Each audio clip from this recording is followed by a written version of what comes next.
People investigation നിയമങ്ങൾ കാറ്റിൽ പറത്തി അന്തർസംസ്ഥാന പാതയിൽ സ്വകാര്യ ബസ്സുകൾ സർവീസ് നടത്തുന്നു. നിലവിൽ സംസ്ഥാന ട്രാൻസ്പോർട്ട് കോർപ്പറേഷനുകൾക്ക് മാത്രമാണ് അന്തർസംസ്ഥാന പാതയിൽ സർവീസ് നടത്താൻ അനുമതിയുള്ളത്. ഇത് സംബന്ധിച്ച ഉഭയകക്ഷി കരാറും സുപ്രീംകോടതി വിധിയും കാറ്റിൽ പറത്തിയാണ് സ്വകാര്യ ബസ്സുകൾ സർവീസ് നടത്തുന്നത്.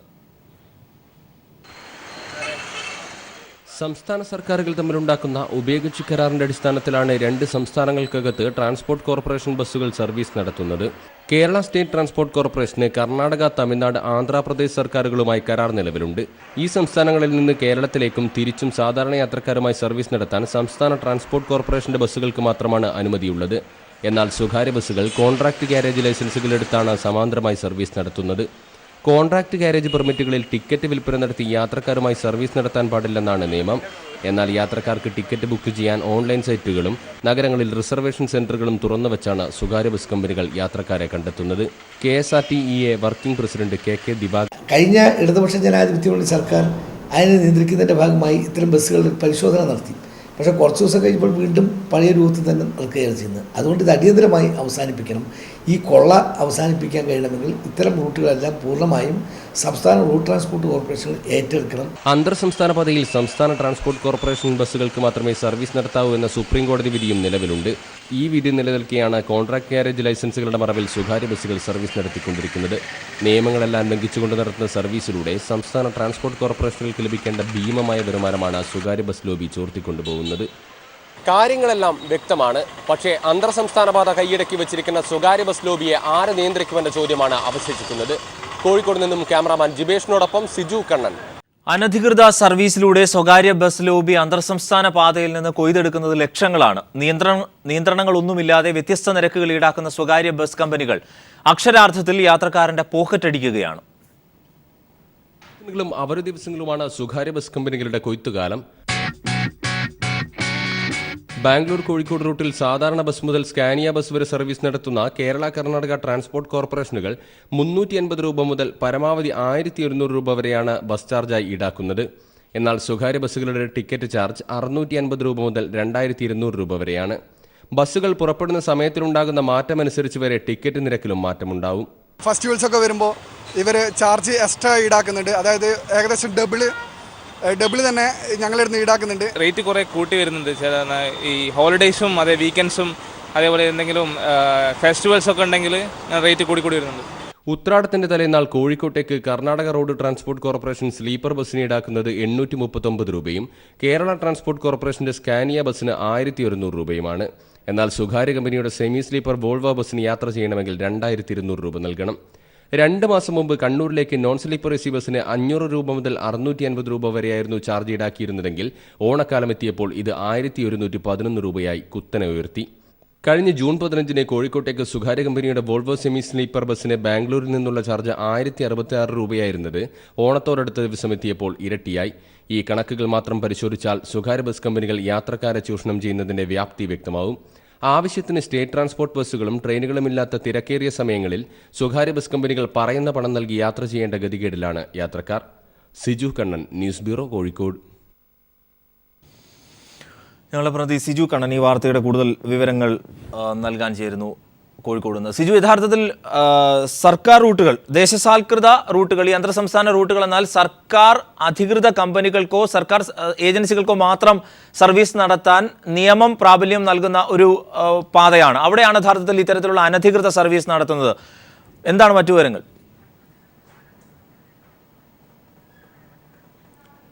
അരുൺ, അക്ഷരാർത്ഥത്തിൽ ഈ അന്തർസംസ്ഥാന പാതകളിൽ നടക്കുന്നത്, വിവിധ ജില്ലകളിൽ നിന്നുള്ള അന്തർസംസ്ഥാന പാതകളിൽ നടക്കുന്നത് ഒരു സമാന്തര സർവീസ് എന്ന രീതിയിലാണ്. ഇതിനെ ആ രീതിയിൽ വേണം കാണാൻ. ഞാൻ നേരത്തെ വാർത്തയിൽ സൂചിപ്പിച്ചിരുന്നത് പോലെ 2 സംസ്ഥാനങ്ങൾക്കിടയിൽ ബസ്സുകൾ സർവീസ് നടത്തണമെങ്കിൽ ഈ 2 സംസ്ഥാനങ്ങൾ തമ്മിൽ ഉഭയകക്ഷി കരാറുണ്ടാക്കും. ഈ കരാറിന്റെ അടിസ്ഥാനത്തിലാണ് സാധാരണ യാത്രക്കാരുമായി ഈ 2 സംസ്ഥാനങ്ങളുടെയും സ്റ്റേറ്റ് ട്രാൻസ്പോർട്ട് കോർപ്പറേഷൻ ബസ്സുകൾ സർവീസ് നടത്തുന്നത്. നിലവിൽ കേരള സർക്കാരിന് ആന്ധ്രാപ്രദേശ് സർക്കാർ, കർണാടക സർക്കാർ, തമിഴ്നാട് സർക്കാരുമായി കരാറുണ്ട്. അടുത്ത് തന്നെ മഹാരാഷ്ട്ര സർക്കാരുമായി ഒരു കരാർ ഒപ്പിടാനുള്ള നീക്കത്തിലുമാണ് കേരള സർക്കാർ ഉള്ളത്. ഈ സാഹചര്യത്തിലാണ് നമ്മൾ ഇത്തരത്തിലുള്ള സമാന്തര സർവീസുകളുടെ കൊയ്തെടുക്കുന്ന ലക്ഷക്കണക്കിന് രൂപയെ കുറിച്ച് ചർച്ച ചെയ്യേണ്ടത്. കാരണം രണ്ട് സംസ്ഥാനങ്ങൾക്ക് ലഭിക്കേണ്ട ഭീമമായ വരുമാനമാണ് ഈ സമാന്തര സർവീസുകളിലൂടെ സ്വകാര്യ ബസ് ലോബി തട്ടിയെടുക്കുന്നത് എന്ന് വേണം മനസ്സിലാക്കാൻ. കാരണം ഈ ബസ്സുകൾക്ക് നിലവിൽ നൽകിയിരിക്കുന്ന നിയമം അനുസരിച്ച് ഈ ബസ്സുകൾക്ക് ലഭിക്കുന്നത് കോൺട്രാക്ട് കാരേജ് ലൈസൻസുകളാണ്. അതായത് ടൂറിസ്റ്റുകളെ ഉൾപ്പെടെ മറ്റ് സംസ്ഥാനങ്ങളിലേക്ക് കൊണ്ടുപോകുന്നതിനുള്ള കോൺട്രാക്ട് കാരേജ് ലൈസൻസുകളാണ് നൽകുന്നത്. ഈ കോൺട്രാക്ട് കാരേജ് ലൈസൻസുമായി ബന്ധപ്പെട്ട് മോട്ടോർ വാഹന നിയമത്തിൽ വളരെ വ്യക്തമായി ചില കാര്യങ്ങൾ പറയുന്നുണ്ട്. ഒരു സ്ഥലത്ത് നിന്ന് മറ്റൊരു സ്ഥലത്തേക്ക് ഉള്ള യാത്രക്കാരെ അവിടെ നിന്നെടുത്ത് ആ സ്ഥലത്തേക്ക് എത്തിക്കുക എന്നതാണ് കോൺട്രാക്ട് കാരേജ് ലൈസൻസിൽ പറയുന്നത്. അതോടൊപ്പം തന്നെ തിരിച്ച് ആ യാത്രക്കാരെ ഇങ്ങോട്ടും കൊണ്ടുവരിക എന്നതാണ് ഈ കോൺട്രാക്ട് കാരേജ് ലൈസൻസിൽ പറയുന്നത്. ഇതിൽ ടിക്കറ്റ് വിൽപ്പന പാടില്ല, വഴിയിൽ ആളുകളെ ഇറക്കാനോ വഴിയിൽ നിന്ന് ആളുകളെ കയറ്റാനോ പാടില്ല തുടങ്ങിയ നിബന്ധനകൾ പറയുന്നുണ്ട്. എന്നാൽ ഇതെല്ലാം ലംഘിച്ചുകൊണ്ടാണ് സ്വകാര്യ ബസ്സുകൾ ഇത്തരത്തിൽ സർവീസ് നടത്തുന്നത്. ചില ബോർഡിംഗ് പോയിന്റുകൾ പല സ്ഥലത്തു നിന്നും ആളുകളെ കയറ്റുന്നു, പല സ്ഥലത്തും ആളുകളെ ഇറക്കുന്നു. സമാന്തരമായി ഈ രണ്ട് ഇപ്പോൾ കർണാടക ബാംഗ്ലൂർ റൂട്ടിലാണെങ്കിൽ കർണാടക സ്റ്റേറ്റ് ട്രാൻസ്പോർട്ട് കോർപ്പറേഷൻ ബസ്സും അതോടൊപ്പം തന്നെ കേരള സ്റ്റേറ്റ് ട്രാൻസ്പോർട്ട് കോർപ്പറേഷന്റെ ബസ്സുകളും നടന്നതുപോലെ സമാന്തരമായ ഒരു സർവീസാണ് നടത്തിക്കൊണ്ടിരിക്കുന്നത്. ഇതിലൂടെ സാധാരണഗതിയിൽ ഈ സ്റ്റേറ്റ് ട്രാൻസ്പോർട്ട് കോർപ്പറേഷനുകൾക്ക് ലഭിക്കേണ്ട ഭീമമായ വരുമാനമാണ് ഈ സ്വകാര്യ ബസ് കമ്പനികൾ എടുക്കുന്നത് എന്നാണ് മനസ്സിലാക്കേണ്ടത്. അതോടൊപ്പം തന്നെ ഈ അനധികൃത സർവീസിലൂടെ ഈ ബസ്സുകൾ പ്രതിമാസം കൊയ്തെടുക്കുന്നത് ലക്ഷക്കണക്കിന് രൂപയാണ്. കാരണം 2-3 മാസത്തെ കോൺട്രാക്ട് കാരേജ് പെർമിറ്റുകളാണ് ഈ ബസ്സുകൾ എടുക്കുന്നത്. അതിനുശേഷം ഉത്സവ സീസണുകൾ, അതോടൊപ്പം അവധി ദിനങ്ങൾ തുടങ്ങിയ ദിവസങ്ങളിൽ യാതൊരു നിയന്ത്രണവുമില്ലാതെ ബസ് ചാർജാണ് ഈടാക്കുന്നത്. രണ്ടാമത്തെ വാർത്തയിൽ പറഞ്ഞതുപോലെ ഓരോ ബസ് പുറപ്പെടുന്ന സമയമനുസരിച്ച് വരെ ഈ റേറ്റിൽ മാറ്റമുണ്ടാകും. ഇതിനായി അവർ ഓൺലൈൻ സൈറ്റുകൾ തുറന്നു വെച്ചിട്ടുണ്ട്. അതോടൊപ്പം തന്നെ ടിക്കറ്റ് റിസർവേഷൻ സെന്ററുകൾ വെച്ചിട്ടുണ്ട്. ഏതായാലും വലിയ രീതിയിൽ ഈ സ്വകാര്യ ബസ് കമ്പനികൾ ഇത്തരത്തിലുള്ള സമാന്തര സർവീസിലൂടെ സ്റ്റേറ്റ് ട്രാൻസ്പോർട്ട് കോർപ്പറേഷനുകൾക്ക് ലഭിക്കേണ്ട വലിയ വരുമാനമാണ് ഇപ്പോൾ ചോർത്തിയെടുത്തുകൊണ്ടിരിക്കുന്നത്. ഇത് യഥാർത്ഥത്തിൽ സിജു വളരെ വലിയ തരത്തിലുള്ള ലോബിംഗ് ആയി നിലവിൽ ഇത് മാറിയിട്ടില്ലേ? ഇതിനെ സമാന്തര സർവീസായി ഒരു പരിധി വരെ ഒരളവോളം ജനങ്ങളും അംഗീകരിച്ചിട്ടില്ലേ? അവരും ഇതിനെ ഡിപ്പെൻഡ് ചെയ്യുന്നില്ലേ? അരുൺ, തീർച്ചയായും ജനങ്ങൾ കൂടുതലായി ഒരുപക്ഷെ സ്റ്റേറ്റ് ട്രാൻസ്പോർട്ട് കോർപ്പറേഷൻ ബസ്സുകളേക്കാൾ കൂടുതലായി ആശ്രയിക്കുന്നത് സ്വകാര്യ ബസ്സുകളെയാണ്. ഈ കാരണം ഇപ്പോൾ ഒരു ഉദാഹരണം എടുത്തു കഴിഞ്ഞാൽ കോഴിക്കോട് ബാംഗ്ലൂർ റൂട്ടിൽ ട്രെയിൻ സർവീസുകൾ ദിവസേനയുള്ള ട്രെയിൻ സർവീസുകൾ കുറവാണ്. അതോടൊപ്പം തന്നെ സ്റ്റേറ്റ് ട്രാൻസ്പോർട്ട് കോർപ്പറേഷൻ ബസ്സുകളുടെ എണ്ണവും കുറവാണ്. ഈ സാഹചര്യത്തിൽ തിരക്കുള്ള സമയത്ത് ഇത് രീതിയിലുള്ള യാത്ര ചെയ്യാനുള്ള സൗകര്യമില്ലാത്ത സമയത്ത് യാത്രക്കാർ സ്വാഭാവികമായും സ്വകാര്യ ബസ്സുകൾ ാണ് ആശ്രയിക്കുന്നത്. ആളുകൾ ആ രീതിയിൽ തന്നെ അതിനെ ഉൾക്കൊള്ളുന്നു. ഈ തിരക്കേറിയ സമയങ്ങളിൽ മറ്റ് സൗകര്യങ്ങൾ ലഭിക്കാത്ത സമയത്ത് ടിക്കറ്റ് റേറ്റുമായി ബന്ധപ്പെട്ട കാര്യങ്ങൾ പോലും യാത്രക്കാർ അന്വേഷിക്കാറില്ല എന്നതാണ് വസ്തുത. 2100 രൂപയാണ് ബാംഗ്ലൂർ കോഴിക്കോട് റൂട്ടിലെ ടിക്കറ്റ് ചാർജ് എന്ന് പറഞ്ഞാൽ അത് നൽകി യാത്ര ചെയ്യുന്ന ഒരു സാഹചര്യമാണ് നിലവിലുള്ളത്. ഏതായാലും ഇതെല്ലാം ഈ കോൺട്രാക്ട് കാരേജിന്റെ മറവിലാണ്. കഴിഞ്ഞ സർക്കാരിന്റെ കാലത്ത് ഇത്തരത്തിൽ സമാന്തര സർവീസുകൾ നടത്തുന്നതിനെതിരെ മാത്യു ടി തോമസ് ഗതാഗത വകുപ്പ് മന്ത്രിയായി പ്പോൾ നടപടി ആരംഭിച്ചിരുന്നതാണ്. എന്നാൽ അതിന്റെ തുടർ നടപടികൾ പിന്നീട് ഉണ്ടായില്ല എന്നതാണ് വസ്തുത. തുടരുക ഡിജോ കാപ്പൻ, അദ്ദേഹം നിലവിൽ ടെലിഫോൺ ലൈനിലുണ്ട്. ഡിജോ കാപ്പൻ, ഇത് നമ്മുടെ പൊതുഗതാഗത സംവിധാനത്തെ എത്രത്തോളമാണ് നിലവിൽ ബാധിക്കുന്നത്? KSRTCയെ പ്രത്യേകിച്ച് ഈ സർക്കാർ നിയന്ത്രണത്തിലുള്ള ബസ് കമ്പനികൾക്ക് മാത്രം സർവീസ് നടത്താൻ അനുമതിയുള്ള ഈ പാതകളിലൂടെ അനധികൃതമായി നടത്തുന്ന ഈ സർവീസ്, ഇങ്ങനെ സർവീസ് നടത്തുന്ന ഏജൻസികള് സാമ്പത്തികമായി വളരെ മുന്നോക്കം നിൽക്കുന്ന ആളുകളാണ്. ഇവരെ രണ്ട് സംസ്ഥാനങ്ങളിലെയും ഉന്നത ഉദ്യോഗസ്ഥന്മാരെ കാണേണ്ടതുപോലെ കണ്ടതിന് ശേഷമാണ് നടത്തുന്നതെന്നാണ് പലപ്പോഴും ഇതിനെതിരെയുള്ള ആക്ഷേപം വന്നിരിക്കുന്നത്. ഇത് നമുക്കറിയാം, കേരളത്തിൽ നിന്ന് KSRTCക്ക് തമിഴ്നാട്ടിലേക്കോ കർണാടകത്തിലേക്കോ കൂടുതൽ വാഹനങ്ങൾ ഓടിക്കാൻ സാധിക്കില്ല. നമ്മുടെ സംസ്ഥാനത്ത് കർണാടകക്കാർക്ക് അല്ലെങ്കിൽ തമിഴ്നാട്ടുകാർക്ക് എത്ര കിലോമീറ്റർ ഓടാൻ അനുവാദം കൊടുക്കുന്നുണ്ടോ അത്രയും കിലോമീറ്റർ മാത്രമേ നമുക്ക് അന്യ സംസ്ഥാനത്തേക്ക് ഓടാൻ കഴിയുള്ളൂ. അപ്പോൾ ഉത്സവ കാലഘട്ടങ്ങളിൽ അല്ലെങ്കിൽ ഓണം, അതുപോലെ തന്നെ ക്രിസ്മസ് കാലഘട്ടങ്ങളിൽ മാത്രമായിട്ട് ഇങ്ങനെ അവർക്ക് പെർമിറ്റ് നൽകാറുമില്ല. അതാണ് ഈ സമയത്ത് പെർമിറ്റ് ഇല്ലാതെ തന്നെ ഈ ലക്ഷറി കോച്ച് ബസ് ഉടമ സംഘങ്ങൾ ഇങ്ങനെ തോന്നിയ തരത്തിൽ ഫീസ് ഈടാക്കുന്നത്. അപ്പോൾ ഇതിന് ആകെ യാത്രക്കാർക്ക് കേരളത്തിലേക്ക് അവരുടെ ഉത്സവ കാലഘട്ടങ്ങളിൽ മാതാപിതാക്കളോടൊപ്പം ഉത്സവങ്ങളിൽ പങ്കെടുക്കാൻ വരാനുള്ള സാഹചര്യം പിന്നെ ഒരുക്കേണ്ടത് ഇന്ത്യൻ റെയിൽവേയാണ്. പക്ഷെ ഇന്ത്യൻ റെയിൽവേ ഒരു കാലഘട്ടങ്ങളിലും വേണ്ടത്ര സൗകര്യങ്ങൾ ചെയ്തു കൊടുക്കാറില്ല. ബാംഗ്ലൂരിൽ നിന്നും മദ്രാസിൽ നിന്നും ആകെ ഒരു ട്രെയിൻ അല്ലെങ്കിൽ 2 ട്രെയിൻ തിരുവനന്തപുരത്തേക്ക് മാത്രമാണ്. മലബാറിലേക്ക് സാധാരണ ഉത്സവകാലങ്ങളിൽ ട്രെയിൻ ആവശ്യാനുസരണം കൊടുക്കുന്നുമില്ല. മാത്രമല്ല, ഇപ്പോൾ കുറച്ചു കാലഘട്ടങ്ങളിലായി ഡിമാൻഡ് അനുസരിച്ച് നിരക്ക് വർദ്ധിപ്പിക്കുന്ന ഫ്ലെക്സി സമ്പ്രദായം അത് ഏതാണ്ട് വിമാനത്തിന്റെ നിരക്കിന് തുല്യമാണ്. ഓരോ 10% ബെർത്തുകളും ഓരോ ദിവസവും ചാർജ് കൂട്ടിക്കൊണ്ടിരിക്കുക. അപ്പോൾ അവസാന ദിവസം ആകുമ്പോഴേക്കും വിമാനത്തിൽ വരുന്നത് ആണ് ഈ ഇതുപോലത്തെ സ്പെഷ്യൽ ട്രെയിനുകളിലെ നിരക്കിനേക്കാൾ കുറവ് എന്ന നിലയിൽ വന്നു. അപ്പോൾ എനിക്ക് തോന്നുന്നത് ബഹുമാനപ്പെട്ട മുഖ്യമന്ത്രി ഇക്കാര്യത്തിൽ വളരെ അടിസ്ഥാനമായിട്ട് ഉത്സവ കാലഘട്ടത്തിൽ പ്രത്യേകം എക്സംഷൻ വാങ്ങിച്ചുകൊണ്ട് KSRTCക്ക് ആവശ്യാനുസരണം സർവീസ് നടത്താനുള്ള ഒരു അനുവാദം ചോദിച്ചു വാങ്ങേണ്ടിയിരിക്കുന്നു. അല്ലെങ്കിൽ മലബാർ സൈഡിലേക്കുള്ള യാത്രക്കാരുടെ യാത്രാ ദുരിതം വളരെ ക്ലേശപൂർണമാകും എന്ന് മാത്രവുമല്ല, നമുക്ക് താങ്ങാൻ കഴിയുന്നതിനേക്കാൾ അവിടെയൊക്കെ പോയി ചെറിയ ജോലികൾ ചെയ്യുന്ന ആളുകള് ഇവിടെ ജീവിക്കാനുള്ള സാഹചര്യം അല്ലെങ്കിൽ ഇവിടെ അത്രയും ജോലി സാധ്യത ഇല്ലാത്തത് കൊണ്ടാണല്ലോ കർണാടകത്തിലേക്കും തമിഴ്നാട്ടിലേക്കും ഒക്കെ പോകുന്നത്. അപ്പോൾ അവരുടെ സമ്പാദ്യം മുഴുവൻ ഈ സ്വകാര്യ ബസ് ഉടമകൾ കൊയ്തുകൊണ്ട് പോകുന്ന ഒരു നിലയിലോട്ടാകും. അതുകൊണ്ട് KSRTCയുടെ കൂടുതൽ സർവീസുകൾ ഓടിക്കുക എന്നുള്ളത് മാത്രമേ ഉള്ളൂ. ഇന്ത്യൻ റെയിൽവേയെ ഡിപ്പെൻഡ് ചെയ്ത് കഴിഞ്ഞാൽ സ്വാഭാവികമായിട്ട് നടക്കില്ല. ഈ ഓണക്കാലം കഴിഞ്ഞടുത്ത് ക്രിസ്മസ് കാലം ആകുമ്പോഴേക്കായിരിക്കും സ്വാഭാവികമായിട്ടും ഇപ്പോൾ ഒരു നടപടി എടുത്തു കഴിഞ്ഞാൽ നമുക്ക് ട്രെയിൻ കിട്ടാൻ ഉള്ള സാധ്യത. തീർച്ചയായും തുടരുക. KSRTC working president KK Divakaran, അദ്ദേഹം കൂടി നിലവിൽ ടെലിഫോൺ ലൈനിൽ ചേരുന്നുണ്ട്. ശ്രീ KK ദിവാകരൻ, സജീവമായി നിലനിൽക്കുന്നൊരു വിഷയം തന്നെയാണിത്. യഥാർത്ഥത്തിൽ ആളുകൾ, പൊതുജനങ്ങൾ ഇതിനെ ഒരു സമാന്തര സർവീസായി അംഗീകരിക്കുക പോലും ചെയ്യുന്നുണ്ട്, അത്രയ്ക്ക് ഡിപ്പെൻഡ് ചെയ്യുകയും ചെയ്യുന്നുണ്ട്. എങ്ങനെയാണ് ഇതിനൊരു പരിഹാരം നിലവിൽ കാണാനാവുക എന്നുള്ളതാണ് താങ്കൾ കാണുന്നത്? ഇവിടെ സൂചിപ്പിക്കപ്പെട്ട പോലെ ഈ സമാന്തര സർവീസുകൾ സമാന്തര സമ്പദ് വ്യവസ്ഥയായിട്ട് കൂടി മാറിക്കൊണ്ടിരിക്കുകയാണ്. അതിൽ വളരെ വലിയ അപകടമാണ് ഉള്ളത്. ഈ KSRTC പോലുള്ള പൊതുമേഖലാ സ്ഥാപനങ്ങൾ ഇത്തരം അന്തർ സംസ്ഥാന റൂട്ടുകളിൽ കൂടുതൽ ബസ്സുകൾ ഓടിക്കല്ലാതെ നിർത്തിയില്ല.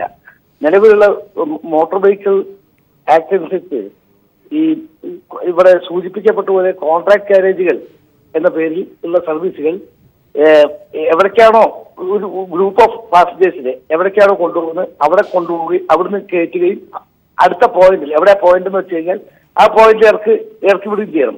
പക്ഷെ ഇപ്പോൾ ഇവർക്ക് കൊടുക്കുന്ന പെർമിറ്റുകൾ മോട്ടോർ വെഹിക്കിൾ ആക്ട് ഈ ഓമിനി ബസ് എന്നുള്ള വകുപ്പ് 88(9) മോട്ടോർ വെഹിക്കിൾ ആക്ടിലെ 88(9) അനുസരിച്ചാണ് കൊടുക്കുന്നത്.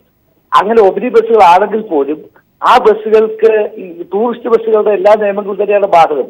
അവർക്ക് ബസ് സ്റ്റാൻഡിൽ പോകാൻ പാടില്ല, ഏതെങ്കിലും ബസ് സ്റ്റാൻഡിന്റെ അടുത്ത് പോകാൻ പാടില്ല, ടിക്കറ്റുകൾ പ്രത്യേകമായി ബുക്ക് ചെയ്യാൻ പാടില്ല, ഇവിടുന്ന് കൊണ്ടുപോയ യാത്രക്കാരെ തിരിച്ചു കൊണ്ടുവരാനല്ലാതെ വേറെ സർവീസ് നടത്താൻ പാടില്ല. പക്ഷേ ഇത് കേരളത്തിൽ മാത്രമല്ല ഇന്ത്യയിൽ ഇതൊരു വലിയ സമാന്തര സർവീസുകളായി മാറുകയാണ്. ഇത് ഗവൺമെന്റിന്റെ അടിയന്തരമായ ഇടപെടൽ വേണം. ഇതിനെല്ലാം പുറമെ ഇപ്പോൾ ലഗേജുകൾ യാതൊരു നികുതി കൊടുക്കാതെയാണ് നിരവധി ചരക്കുകൾ അന്തർ സംസ്ഥാന ബസ്സുകളിലൂടെ കടന്നു വരുന്നത്. ഇതിനെല്ലാം നികുതിയിലോ ഒന്നുമില്ല. കോടിക്കണക്കിന് രൂപയാണ് സംസ്ഥാന സർക്കാരിന് നഷ്ടപ്പെട്ടുകൊണ്ടിരിക്കുന്നത്. അതുകൊണ്ട് ഇക്കാര്യത്തിൽ വളരെ സീരിയസ് ആയിട്ടുള്ള ഒരു നടപടി എടുത്തിട്ടില്ലെങ്കിൽ ഇതൊരു സമാന്തര സർവീസുകൾ മാത്രമല്ല സമാന്തര സമ്പദ് വ്യവസ്ഥയാക്കി മാറിക്കൊണ്ടിരിക്കുക. ഇതിന്റെ പിന്നിൽ ഇത് വളരെ വലിയൊരു ശക്തമായ ലോബിയുണ്ട്. പല കള്ളപ്പണക്കാര് അവരെല്ലാം ഇത്തരം മേഖലയിലാണ് പണം മുടക്കുന്നത്. ഇതെല്ലാം വളരെ ഗൗരവതരമായ ഒരു വിഷയമാണ് എന്നാണ് എനിക്ക് തോന്നുന്നത്. അതുകൊണ്ട് ഗവൺമെന്റ് ഇത് കുറയ്ക്കുന്നതിന് വേണ്ടി സംസ്ഥാനതല സർവീസുകൾ സംസ്ഥാന റോഡ് ട്രാൻസ്പോർട്ട് കോർപ്പറേഷനുകൾ തന്നെ ഓടിക്കണം, അതാണ് വേണ്ടത്. ഇതിപ്പോ ഇവിടെ മാത്രമല്ല, കേരളം, തമിഴ്നാട്, ശ്രീ KK ദിവാകരൻ, യഥാർത്ഥത്തിൽ ഇവിടെ ഈ പൊതുഗതാഗത സംവിധാനത്തിന്റെ ഒരു അപര്യാപ്തത നിലനിൽക്കുന്നുണ്ടോ? ആ ഡിമാൻഡിനെയാണോ ഇവർ ചൂഷണം ചെയ്യുന്നത്? ഞാൻ നേരത്തെ പറഞ്ഞതുപോലെ ഒരു പരിധിയല്ല, വലിയൊരു അളവോളം ഈ പൊതുജനങ്ങൾ സമാന്തര സർവീസായി അതിനെ ഡിപ്പെൻഡ് ചെയ്യുന്നുണ്ട്, ആശ്രയിക്കുന്നുണ്ട്. വേറെ സർവീസുകളിൽ ജനങ്ങൾക്ക് വേറെ പോംവഴിയില്ല. ഇത് സംസ്ഥാന ഗവൺമെന്റുകൾ തന്നെ ഇടപെടണം. ഞാനിപ്പോ ഏറ്റവും ഒടുവിലത്തെ ഒരു ഉദാഹരണം പറയാം. ദയവായി തുടരുക. AK ശശീന്ദ്രൻ മിനിസ്റ്റർ, അദ്ദേഹം കൂടി നിലവിൽ ഗതാഗത മന്ത്രി ടെലിഫോൺ ലൈനിൽ ചേരുന്നുണ്ട്. ശ്രീ AK ശശീന്ദ്രൻ, എങ്ങനെയാണ് താങ്കൾ ഈ പ്രശ്നത്തെ പൊതുവിൽ കാണുന്നത്? പ്രശ്നമെന്നൊന്ന് പറ, ഞാനിപ്പോ നിങ്ങളെ ചർച്ച കേട്ടില്ല. മിനിസ്റ്റർ കേൾക്കാമോ? അല്ല, നിങ്ങളുടെ ചർച്ച ഞാൻ കേട്ടില്ല. അപ്പൊ സബ്ജക്റ്റ് ഒന്ന് പറയും. അതായത് ഈ അന്തർ സംസ്ഥാന റൂട്ടുകളിൽ സ്വകാര്യ ബസ്സുകളുടെ അനധികൃത പെർമിറ്റ്, അതാണ് വിഷയം. കോൺട്രാക്ട് കാരിയേജ് ലൈസൻസ് ഉപയോഗിച്ച് അനധികൃതമായി ആളുകളെ കയറ്റുന്നു ഇറക്കുന്നു, അത്തരത്തിൽ ഒരു സമാന്തര സർവീസായി ഒരു ലോബിംഗ് ആയി തന്നെ അവർ വളരുന്നു എന്ന വലിയ വിഷയമാണ് നമുക്ക് മുന്നിലുള്ളത്.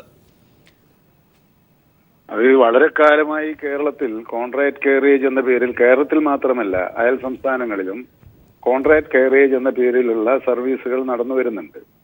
പക്ഷെ അത് അതിന്റെ ഒരു വ്യവസ്ഥ ലംഘിക്കുന്നുണ്ട് എന്ന കാര്യം ഇപ്പോൾ ശ്രദ്ധയിൽപ്പെട്ടിട്ടുണ്ട്.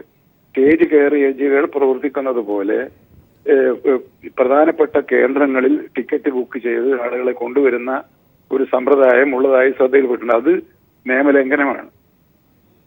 ആ നിയമലംഘനം ശ്രദ്ധയിൽപ്പെട്ടിട്ടുണ്ട്. അതിന് ആവശ്യമായ പരിശോധനയും നടപടികളും സ്വീകരിക്കണമെന്നാണ് ഇപ്പോൾ ഗവൺമെന്റ് ഉദ്ദേശിക്കുന്നത്. അവനവന് കിട്ടിയ പെർമിറ്റിന്റെ പരിധിയിൽ നിന്നുകൊണ്ട് പ്രവർത്തിക്കാൻ വാഹന ഉടമകളെ നിർബന്ധിക്കുന്നതിന് നിയമപരമായി ചെയ്യാൻ സാധ്യമായ എല്ലാ കാര്യങ്ങളും അടിയന്തരമായി ചെയ്യുന്നതാണ്. വളരെ നന്ദി കെ ശശീന്ദ്രൻ ഈ അവസരത്തിൽ ടെലിഫോൺ ലൈനിൽ പ്രതികരിച്ചതിന്. ഇക്കാര്യത്തിൽ ഏറ്റവും അടിയന്തരമായ നടപടി തന്നെ സ്വീകരിക്കുമെന്നാണ് അദ്ദേഹം ഇക്കാര്യവുമായി ബന്ധപ്പെട്ട് പറഞ്ഞത്. എന്തായാലും സമാന്തര സർവീസുകൾ സംസ്ഥാനങ്ങൾ തമ്മിലുള്ള ഉഭയകക്ഷി കരാറിൻ്റെ മറവിലാണ് ഉണ്ടാവുകയും ചെയ്യുന്നത്. കോൺട്രാക്ട് കാരിയേജ് പെർമിറ്റുകളുടെ മറവിലാണ് സമാന്തര സർവീസുകൾ നിലവിൽ ഉള്ളത്. കെ സിജു ഞങ്ങളുടെ പ്രതിനിധി ചേരുന്നു കോഴിക്കോട് നിന്ന്. സിജു, വിവിധ മേഖലകളിൽ നിന്ന് ഏകദേശം ഏതൊക്കെ അളവിലാണ് അല്ലെങ്കിൽ ഏതൊക്കെ രീതിയിലാണ് ഇതിൻ്റെ ഒരു ഡെപ്ത് നിലവിൽ നിൽക്കുന്നത്? ഇപ്പോൾ വിവിധ മേഖലകളിൽ നിന്ന് സർവീസ് നടത്തുന്നുണ്ട്, വലിയൊരു അളവോളം ആൾക്കാർ ഇതിനെ ഡിപ്പെൻഡ് ചെയ്യുകയും ചെയ്യുന്നുണ്ട്. ആ നിലയ്ക്ക് നോക്കുമ്പോൾ ഈ കാര്യത്തിൽ അന്തർ സംസ്ഥാന പാതകളിൽ യാത്രക്കാരുടെ ഒരു സൗകര്യം എന്നതാണ്, യാത്രക്കാരുടെ സൗകര്യം പ്രധാനമായും പരിഗണിക്കേണ്ടതുണ്ട്. കാരണം നേരത്തെ ഈ ചർച്ചകളിൽ എല്ലാവരും സൂചിപ്പിച്ചതുപോലെ തന്നെ മറ്റ് സംസ്ഥാനങ്ങളിൽ നിന്ന്, ബാംഗ്ലൂരിൽ നിന്ന് കോഴിക്കോടേക്ക് ഉൾപ്പെടെയുള്ള അങ്ങനെ നിരവധി റൂട്ടുകളിൽ കൃത്യമായും സ്റ്റേറ്റ് ട്രാൻസ്പോർട്ട് കോർപ്പറേഷന്റെ ബസ്സുകൾ ഇല്ലാത്ത ഒരു സാഹചര്യമുണ്ട്. യാത്രക്കാർക്ക് ആവശ്യമായ രീതിയിലുള്ള സൗകര്യമില്ലാത്ത ഒരു സാഹചര്യമുണ്ട്. അതോടൊപ്പം തന്നെ ട്രെയിൻ സർവീസുകളാണെങ്കിൽ വളരെ കുറവാണ്. അപ്പോൾ സ്വാഭാവികമായും അരുൺ നേരത്തെ സൂചിപ്പിച്ചിരുന്നത് പോലെ ഈ സമാന്തര സർവീസുകളെ ആളുകൾ പൂർണ്ണമായും ഉൾക്കൊള്ളുന്ന ഒരു സാഹചര്യമാണുള്ളത്. ഇതിനാണ് ഈ സമാന്തര സർവീസുകളാണെങ്കിൽ അതുകൊണ്ട് തന്നെയാണ് ഇത് വർഷങ്ങളായി ഇങ്ങനെ തന്നെ നിലനിന്ന് പോകുന്നത്. ഒരുപക്ഷെ എല്ലാവർക്കും അറിയുന്ന ഒരു വസ്തുതയായിരിക്കും. പക്ഷേ ഈ കോൺട്രാക്ട് കാരിയേജ് ലൈസൻസിന്റെ മറവിൽ ഓൺലൈൻ വഴിയും മറ്റ് ടിക്കറ്റ് ബുക്കിംഗ് സെന്ററുകൾ വഴിയും ടിക്കറ്റുകൾ റിസർവ് ചെയ്ത് യാത്രക്കാരെ കൊണ്ടുപോകുന്നു. ഇതിന് പ്രധാനമായും ഈ പ്രശ്നത്തിന് പരിഹാരം കാണണമെങ്കിൽ നേരത്തെ സൂചിപ്പിച്ചതുപോലെ തന്നെ സ്റ്റേറ്റ് ട്രാൻസ്പോർട്ട് കോർപ്പറേഷന്റെ ബസ്സുകൾ കൂടുതലായി ഈ മേഖലകളിൽ ഉഭയകക്ഷി കരാറിൽ കൂടുതൽ കാര്യങ്ങൾ ഉൾപ്പെടുത്തിക്കൊണ്ട് കൂടുതൽ ബസ് സർവീസുകൾ ഈ മേഖലയിലേക്ക് എത്തിക്കാനുള്ള ഒരു സാഹചര്യം ഉണ്ടാക്കണം. അതോടൊപ്പം തന്നെ ഉത്സവ സീസണുകളിൽ ഉൾപ്പെടെ ഈ കൊള്ളയടി തടയുന്നതിന് വേണ്ടി ഉത്സവ സീസണുകളിൽ ഉൾപ്പെടെ സ്പെഷ്യൽ ട്രെയിനുകൾ ഉൾപ്പെടെയുള്ള ഒരുക്കുന്നതിനായി ഇടപെടലുകൾ കൂടി നടത്തണം. എന്നാൽ മാത്രമേ ഈ പ്രശ്നത്തിന് ഒരു പരിഹാരം കാണാൻ കഴിയൂ. ആണ് വിവരങ്ങൾ നൽകിയത്. നിയമങ്ങൾ കാറ്റിൽ പറത്തി അന്തർ സംസ്ഥാന പാതയിൽ സ്വകാര്യ ബസ്സുകൾ സർവീസ് നടത്തുന്നു. നിലവിൽ സംസ്ഥാന ട്രാൻസ്പോർട്ട് കോർപ്പറേഷനുകൾക്ക് മാത്രമാണ് അന്തർ സംസ്ഥാന പാതയിൽ സർവീസ് നടത്താൻ അനുമതിയുള്ളത്.